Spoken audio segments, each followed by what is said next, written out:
As a journalist, I know it's unprofessional to brag. That's some 200 IQ gamer shit right there. But as we start inching closer and closer to the release of Doom Eternal's DLC, I've been trying to find ways to keep myself busy. And believe me, I was very, and I mean very, tempted to do H-Doom porn. Wait, it's not porn. H-Doom review, because, you know, someone got a little ballsy and did it themselves, but like a normal, respectful human being, I decided to go the route of covering a mod. You know, we've covered so many already. Why break the theme? Why go clickbait when you can go jailbait? You know, something along those lines. I don't think I got that right. Anyways, today's mod is a master level of Hell on Earth, which is the first level of Doom Eternal. Now, naturally, those that aren't accustomed to mods would think that Postmates, the modder that created the Endless Horde mode, is the one that created this, but that's not the case at all. There's other mods out there, you insensitive animals. This mod was actually created by, or is it? I know what you're thinking. Oh, he's censoring it because he's possibly saying fuck. No, no, no. I'm perfectly fine with cuss words. Fuck.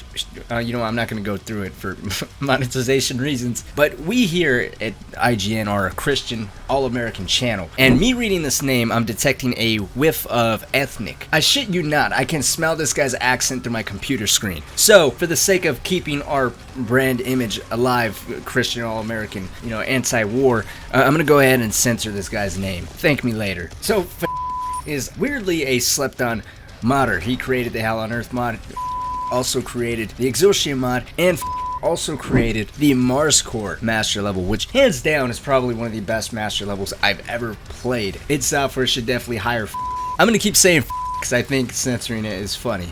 It's also a funny name. Oh no, honey, I shrunk the Yeah, can I get a large order of Man, I'm telling you, is a real dick. Okay, I'll stop. I assure you, it's not all out of my system, but we'll move on. So with this master level, Hell on Earth is redesigned from the ground up. Actually, some people are saying that just unlocked this master level and id Software actually created it or whatever, but I'm still giving credit because I've said his name so many times at this point that I feel like if I was to say anything negative, all my furniture would just start floating. So, deserves to be hired by id Software. He single-handedly, completely 100% by himself, recreated this level from the ground up. You have Barons of Hell, Pain Elementals, since someone made fun of how I said elemental before, Mancubi, Cyber Mancubi, Arachnotrons, Whiplashes, every demon that you come across throughout the entirety of Doom Eternal is all meshed into Hell on Earth. What was once the hardest level in the game, hands down, due to movement limitations along with being put against one of the most invincible enemies in the history of Doom, actually made this level enjoyable. You can single-handedly go through this entire level with just the precision bolt and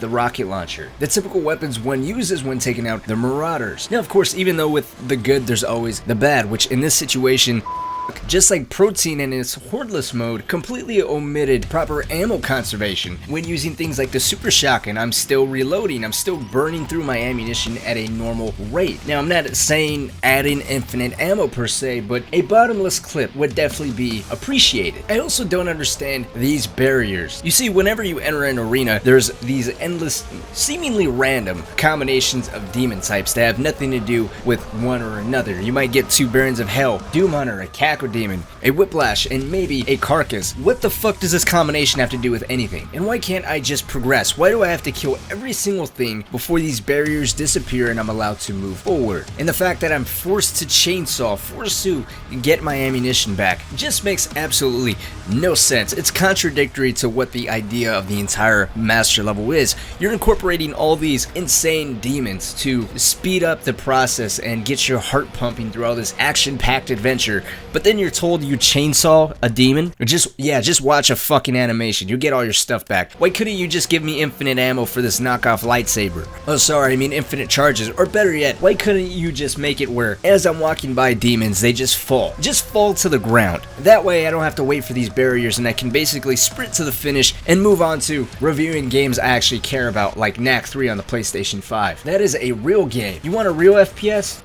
I'm not gonna plug it in, but you already know what's coming. To wrap this up, oh no, it's has found a way to speed up this gameplay. He managed to make Hell on Earth one of the best levels in the entirety of Doom Eternal. I would actually argue that this is the way that the level should be, but at the same time he's found a way to muddle the gameplay and slow it down to a crawl. During the 60 minutes of playing this single level, playing an entire level with just a rocket launcher and precision bolt sniper mod is not exactly fast. I often found myself wondering what the point of all this was, why my wife left me, how come I like to sneak into people's houses and just dress up as Superman and hide in their closets, and of course the most important one out of all of them, why I didn't have infinite lightsaber charges. And it just made me wonder why would even go through the trouble of creating this mod to begin with. I had no fun. I wasted 60 minutes of my life. I think I'd much rather be at the dentist's office with some grown man's fist down my throat. But with that being said, and with being from minority clan or the minority tribe or